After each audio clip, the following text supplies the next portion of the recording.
Hey YouTube, this is my first mystery box YouTube video. So here's the deal. About a week ago, a box came in the mail full of mystery fabric and I decided that I was going to do a mystery box challenge. What that means is for each and every piece of fabric that came in the box, I have tasked myself with the challenge of making something with it. And even more challenging than just making something with it, I'm going to be making clothing. So the first piece I decided to work with, you can see me opening and seeing for the first time in this video. We have another blue and it's interesting. I would never buy this, so this is going to be interesting. So we have, it's muted on this side and pretty bright and shiny on this side. I have no idea what people would make with this. It does stretch and I have a lot of it. So we shall see what that will be.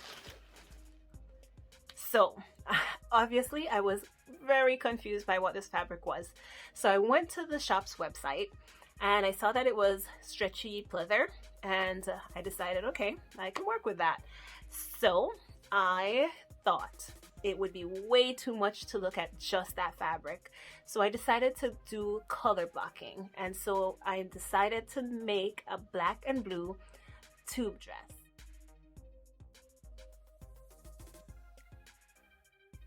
So yeah, I'm pretty happy with the end result.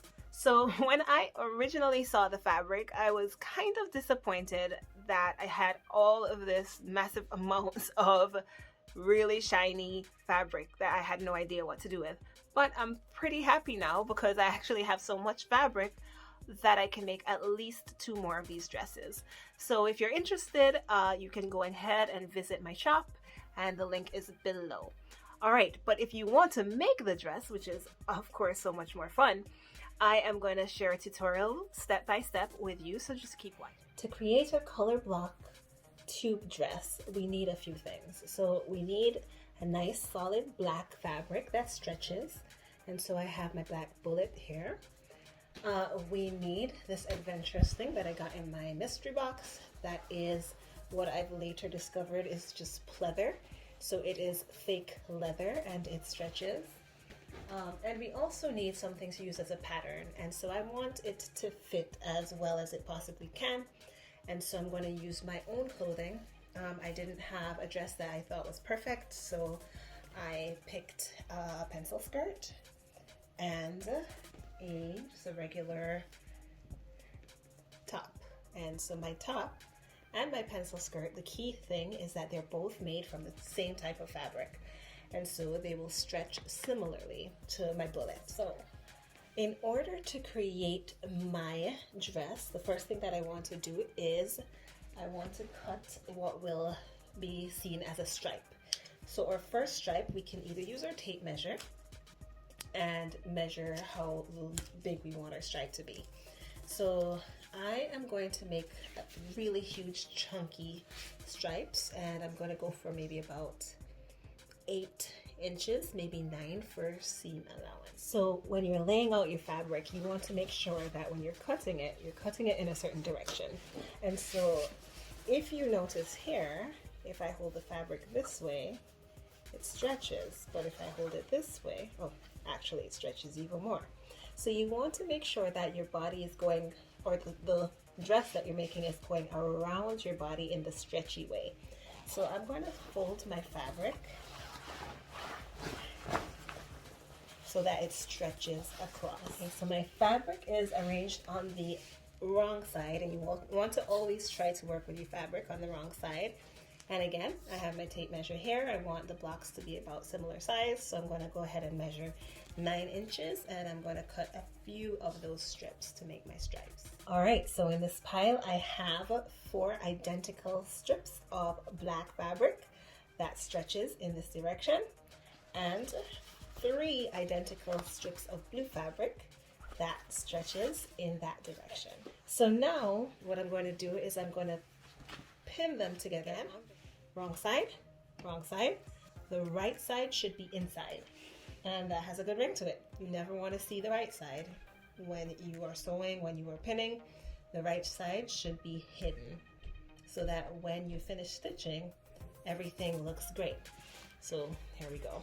I've pinned my first pin, and I am a huge fan of pins because it guides the direction I'm sewing in. So I'm going to go ahead and pin right here.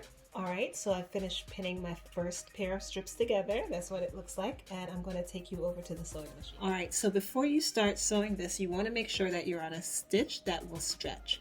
So I've already gone ahead and changed my setting to a zigzag stitch, and now I am ready to sew my two pieces of fabric together.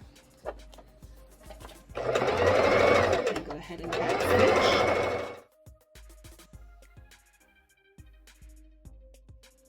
Alright, so I just finished stitching my two first pieces together and it looks pretty cool. The color combination of the black and the blue I think is going to work really well. So I'm going to go ahead and stitch all the other pieces together and come. Okay, so this is what the end result of the fabric looks like. And now that the fabric is prepped, we can actually go ahead and make something with it. Okay, so here's the fabric again, inside out.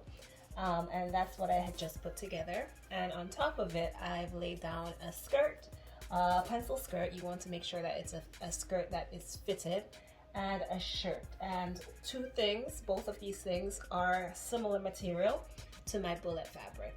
So I'm going to go ahead and pin the outline of this outfit onto my fabric. Okay, so I've gone ahead and pinned the outline of the dress.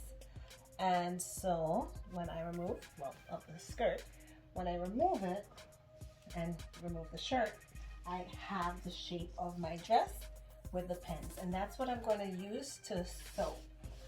Before I do that, I'm going to go ahead and cut out the shape, and then I will take it to the sewing machine.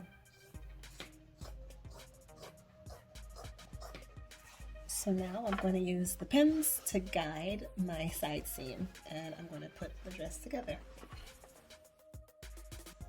Okay, so we just finished sewing the side seams, and I went ahead and turned it on the right side, and it looks pretty awesome, and you'll see in a few.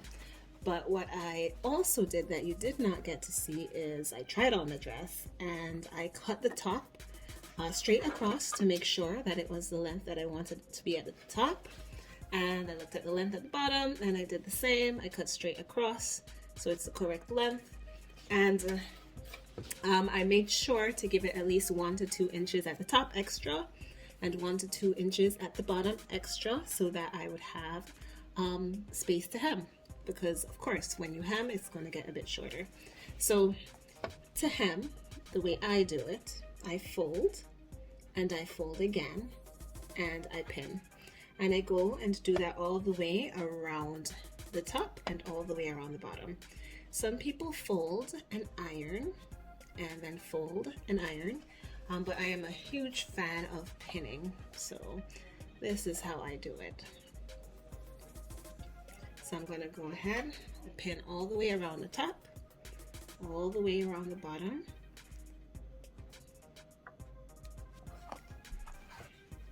until I have everything pinned, and then I'll show you what it looks like when I'm finished. Alright, so as you can see, I went the whole way around the dress and I pinned everything, going all the way around the top, all the way around the bottom, and now it's time to hem.